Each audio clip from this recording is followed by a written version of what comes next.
আসসালামু আলাইকুম প্রিয় দর্শক, আমি আজকে আইছি হারিমুরা পাথারে আমাদের ধান খেতে। তো এটাই আশা মনের ভিতরে, এই ধান কটা কবে কাটমু, কবে আমার বিয়ে হব। অর্থাৎ আমার বাপে আমাকে কইছে এবার ধান কটা কাটেই বিয়ে করামু। তো তো এই দুনিয়ার ভিতরে খেলেরই থাকলে আমার বাপ কুলে একটা খেলেরই। আপনি ক্রিকেট বল খেলান, যে ধরনের খেলাই আছে সব খেলুয়ে যে আছে তার স্যার টেকনিক হলো আমার বাপ। আমার বাপ তো খেলেও না, ওদের স্যার টেকনিক বেশি আর কি। তো যাই হোক,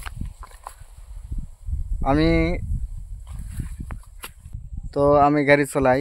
আমার বাপে আমাকে কয় যে এই সিজন গাড়ি চলাবি, এই সিজন গাড়ি চলাই টেহা এনে দিবি, পরে তক বিয়ে করম।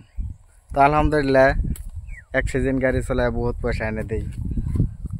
যখন আবার সিজন শেষ হয়, বাবা বিয়ে করাও, তখন আমার বাপে কয় বাবা বিয়ে তো করামই, আইনে কি করে খিলাবি। তো আমি বলি তো কি করা লাগবে এখন। আমার বাপে আমাকে কয় বাবা বউ তো আনমু, বিয়েটা তো করামু, তে অনেক খরচা হবো, তে মানুষের খাওয়াইবি, বিয়ের মধ্যে আমোদ ফুর্তি আছে, তো পয়সা তো খরচ হবো, বইরে গয়নাগাটি দিন লাগবো। পরে বাপে আমাকে কয় বাবা আরো 6 মাস বিদেশ খাটা, একটা সিজন খাটা এলেই বাস গয়না হয়ে যাবো, তোকে বিয়ে করো। পরে দেখেন আর একটা সিজন আমি বিদেশ খাটে এলাম, তো খাটে এসে দেই, পয়সা দেই। তো বাবা আমার কয় বাবা গয়নার পয়সা তো জড়ো করলাম, বউটা যে সম্বলা বাড়িতে নিয়ে আমু, তারও তো একটা ঘরের ভিতরে রাখা লাগবো। তো বাপে আমাকে কয় বাবা এই সিজনটা যাও কামাই করো, একটা সুন্দর দেখে একটা ঘর করো, বাড়ি করো, বউটা তো রাখন লাগবো। আমিও চিন্তা করি হ্যাঁ বিয়েটা তো যাই হোক নতুনই করবো, ভাঙা খাট দিলে তার কাম হবো না, নতুন একটা ঘর করা লাগবো, বাড়ি করা লাগবো, সব ছেলেদের একটা স্বপ্ন থাকে। তাই বাপের কথা মতো আবার গেলাম, যাই আবার 6 মাস খানি কাম করলাম। তো আলহামদুলিল্লাহ আবার মোটামুটি আবার খানিক টাকা এনে দিলাম। বাবার পেলাম বাবা ঘর করো, তে পয়সা এনে দেওয়ার পরে বাবার বাবা ঘর করো না, করাও পয়সাটা ইটার ভাটার উপর দিয়ে থুছি, কয়েকদিন পরে পয়সাও দেবো এটাও দেবো। তো আলহামদুলিল্লাহ ভালো।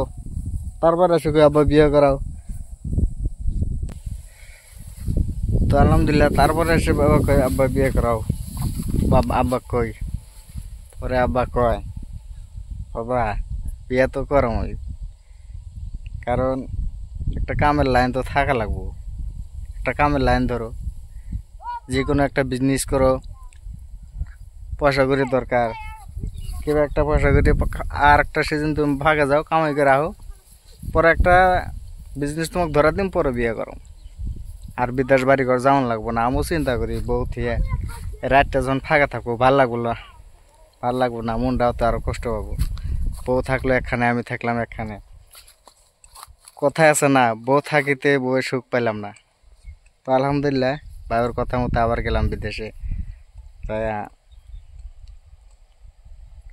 আবার এলাম।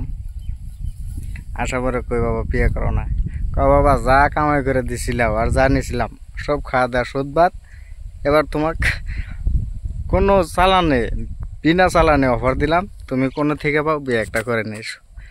তো সুস্থ থাকবেন, ভালো থাকবেন সবাই, বাবা মার খেজমত করবেন, দোয়া আশীর্বাদ নেবেন, আর উনিরা যা খাও উনির কথা মতোই শুনবেন, তাহলে অথচ আপনার ভবিষ্যৎ ভালো হবো, উজ্জ্বল হবো। আশা করি আলহামদুলিল্লাহ সবাই ভালো থাকেন, সুস্থ থাকেন।